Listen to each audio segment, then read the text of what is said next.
Everyone, welcome back to our channel and our brand new blog.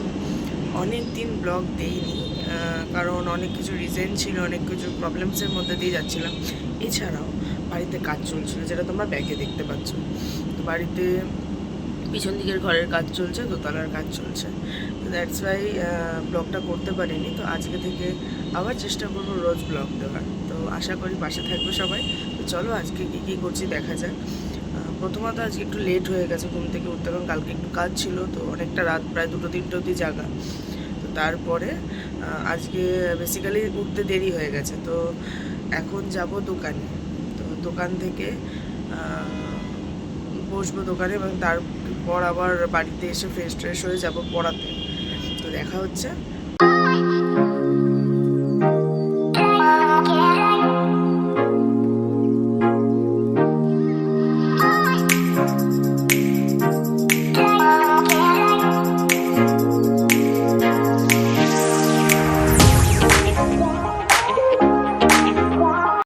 সকালবেলা একেতেই দেরি করে ঘুম থেকে উঠেছি, তার মধ্যে চাও অবধি খাইনি। তারপর দোকানে এসে একটু কাস্টমার দেওয়ার চাপ ছিল, তারপরে দোকান ফোকান পরিষ্কার টরিষ্কার করে এখন অবধি চা দর্শন আমি পাইনি। তো এবার পাশে একটা দোকানে আছে, সেখানে চা বিক্রি করতে চাই, সেখান থেকে চা নিয়ে আসি। সো ফাইনালি চা আর বিস্কুট নিয়ে চলে এসেছি। আমার না আবার ওই ছোটো চায়ে ঠিক পোষায় না, মানে ওই একটুখানি চা বা ওতে না আমার ঠিক হয় না, মানে বেসিক্যালি ওটাকে মানে খেয়ে পোষায় না আমার। তো এইটাতে একটু আমার খরচ যায়।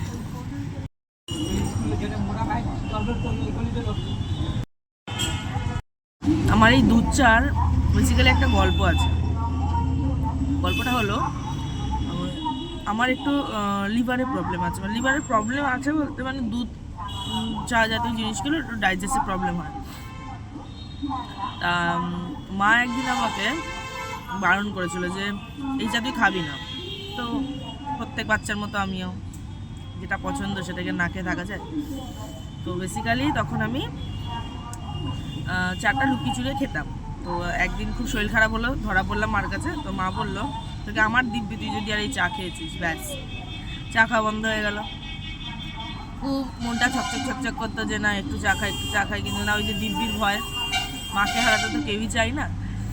জানি না দিব্যি ভাঙলে আদৌ মানুষের কিছু হয় কিনা, বাট তবুও একটা ভয় কাজ করে। চা খাওয়াটা ঠিক বন্ধ ছিল। তো সাডেন একদিন বাড়িতে গেস্ট আসে, তো তারা দাবি করে দুধ চা বানাবে, মানে দুধ চা খাবে। তো মা দুধ চা বানাচ্ছে, আমি বললাম মা সবাই খাচ্ছে, আমি একটু খাবো, তুমি তো দিব্যি দিয়ে রেখে দিয়েছো। মা বললো ঠিক আছে খা। দিব্যি তুলে নিলাম।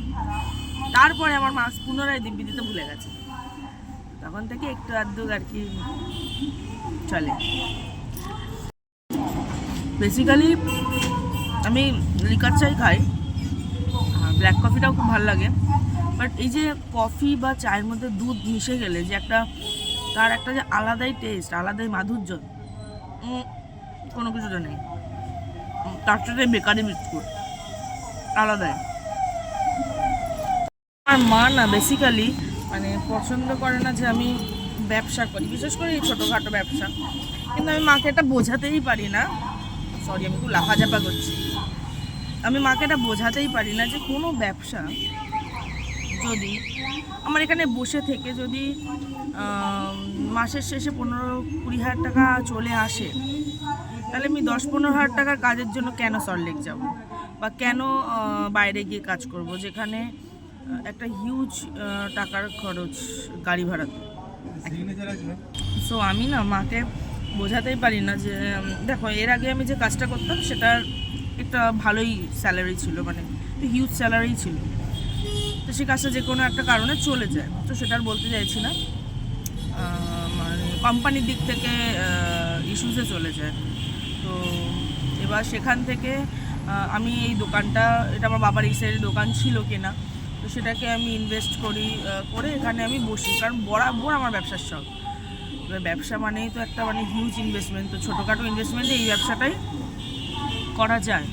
তো আমি ব্যবসাটা করে যখন যেটা দেখলাম যে আদারওয়াইজ যেখানে আমি কাজ খুঁজেছি, সেখানে স্টার্টিংয়ে যেহেতু গভর্নমেন্ট প্রসেস ছিল আগেরটা, ওখানে মাইনেটা বেশি দিচ্ছিলো, বাট এখানে অতটা মাইনে আদার্স কোম্পানি প্রোভাইড করবে না।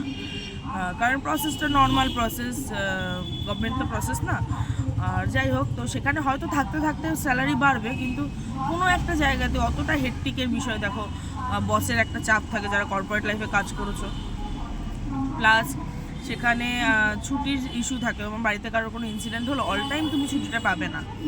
তো এক একটা কোম্পানি এক এক রকম, বলছি না সবগুলো তাই, বাট কোনো একটা জায়গাতে মনে হয় ওই স্যালারিটা আমি এখানে দোকানে বসে থেকে যদি আমার চলে আসে, তো আমি কেন গাড়ি ভাড়াতে আরও ইনভেস্ট করে কেন আমি অত দূর অতটা 9টা টু 6টার জব করতে যাব। তো আমার মতে কোনো একটা জায়গাতে মনে হয় যে বেসিক্যালি নিজের ছোট ব্যবসা হলেও স্বাধীন ব্যবসাটা ভালো। কিন্তু মায়ের মন, পড়াশোনা শিখিয়েছি, তুমি শিক্ষিত, তুমি কেন এটা করবে না। তো আমি বহু আগে টিউশনও পড়াতাম, অনেক বাচ্চা পড়িয়েছি। মাঝে যখন জব করলাম তখন আমার টিউশনটা ছাড়তে হলো।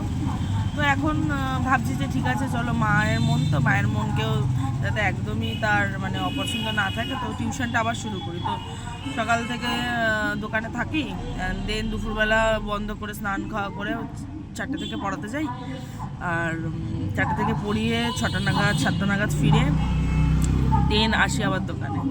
এভাবেই চলছে। জানি না ভগবান এরপরে কী চ্যালেঞ্জেসে ফেলবে, বা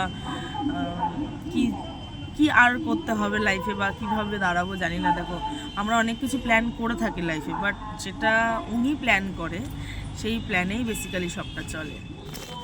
তো হয়তো মায়ের মনের মতো হতে পারছি না, বাট তবুও চেষ্টা তো করছি। দাঁড়িয়ে কোনো একটা জায়গাতে হাতাবিতি কিছু করা, বা অন্তত তার সাথে চায়ের কাপ নিয়ে দুটো কথা বলা, আমার মতে এটা তারাও একটু আশা করে যে আমাদের বাচ্চারা আমাদের টাইম দেবে। এছাড়াও কি জানেন তো, সেলফ ডেভেলপমেন্ট সেটা একদমই আটকে যায় কর্পোরেট লাইফে। আপনি নিজের সত্তাকে আপনি কাজে লাগাতে পারবেন, আপনি যে কিছু চাইছেন করতে বা জীবনটাকে উপভোগ করতে, আপনি কোনো কিছুই পারবেন না। ছুটি চাইলেও সঠিক মতো ছুটি পাবেন না ঘোরার। এবার দেখুন, অনেকেই কর্পোরেট লাইফে কাজ করে, হয়তো তারা বলবে না আমরা তো পাই, তো সব কোম্পানি তো আর এক হয় না। সেকেন্ড হলো, আমার যেটা মনে হয়, আজ শরীরটা ভালো লাগছে না, অন্তত দোকানটাকে বন্ধ করে বাড়িতে থাকতে পারবো, যেটা কিন্তু ওইখানে সম্ভবও নয়। আমি বলছি না যে কর্পোরেট লাইফ কাজ করাটা ভালো না, বাট অবভিয়াসলি ভালো। বাট আমার কোনো একটা জায়গাতে বরাবরই একটা ছোট হোক বড় হোক নিজস্ব স্বাধীন ব্যবসার ইচ্ছা।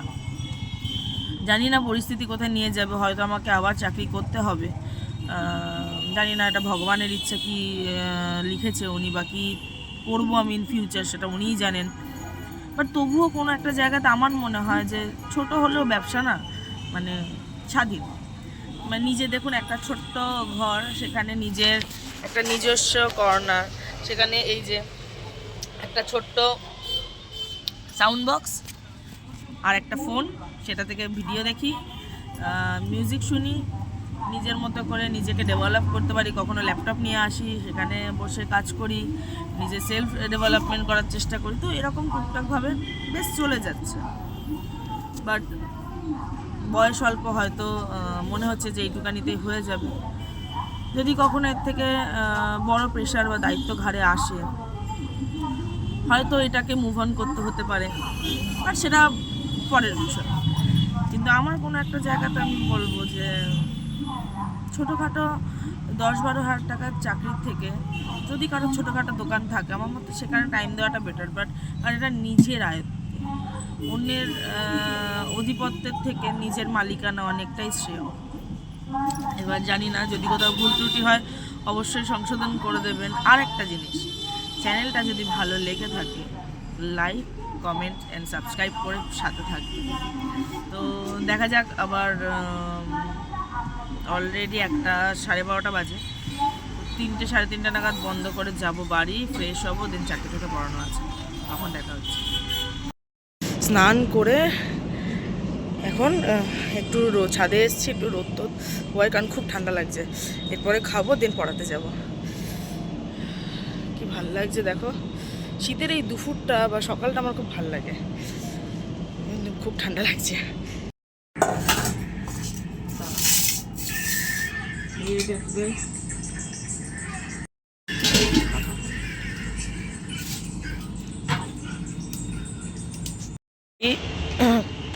আমি যাচ্ছি এখন পড়াতে। আজকে মা মাছের ঝোলটা বেশ ভালো রান্না করেছে। ওই যে বিলি বেশি দাঁড়িয়ে যাই, আমি পড়াতে যাই, 4টে প্রায় বাজতে যায়, আবার এসে দোকান খুলবো। এসছি পড়াতে,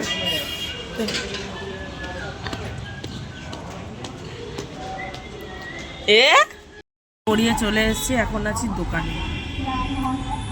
এবার দোকানদারি করব এবং তারপর রাতে যাব বাড়ি। সো আজকের ব্লগটা এখানেই শেষ করছি, দেখা হবে পরের ব্লগে। তো পাশে থেকো এবং সাবস্ক্রাইব করে দিও।